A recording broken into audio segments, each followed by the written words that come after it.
मुंबईमध्ये झाड कोसळून आठवडाभरामध्ये तिसरा मृत्यू। चेंबूरच्या नंतर आता कुर्ल्यामध्ये झाड कोसळून वृद्धाचा मृत्यू, तर आरे कॉलनीमध्ये झाड कोसळून 18 वर्षांच्या तरुणानं गमावला जीव। कुर्ल्यामधल्या झाड दुर्घटनेच्या नंतर भर पावसात मनसेसह किशोरी पेडणेकर यांचं कुर्ल्यामध्ये आंदोलन, तर महापौर रितू तावडे यांची घटनास्थळी पाहणी। विरोधकांच्या टीकेवरून महापौर संतापल्या।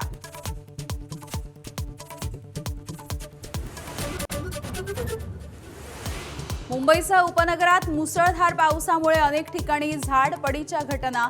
दादरमध्ये 3 ठिकाणी झाडं कोसळली, तर अंधेरीच्या चारबंगला परिसरामध्ये मोठं झाड रिक्षावर पडलं। रायगडमधल्या आंबा, कुंडलिका आणि पाताळगंगा नदीनं ओलांडली धोक्याची पातळी। रोहा, नागोठणे, पेण, पाली या परिसरामध्ये पूरस्थिती, नागरिकांना सतर्कतेचा इशारा। रत्नागिरीच्या खेडमधल्या जगबुडी नदीनं ओलांडली धोका पातळी। खेड शहरामध्ये पाणी शिरल्यामुळे स्थानिकांचे हाल, तर वशिष्ठी नदी धोकादायक पातळीच्या दिशेनं। चिपळूणवरती पुराचं सावट। वसई विरारमधील मिठागर परिसर पाण्याखाली, गुडघाभर पाण्यामधून स्थानिकांचा प्रवास, तर मिठागरामध्ये पालिकेच्या आरोग्य विभागाकडून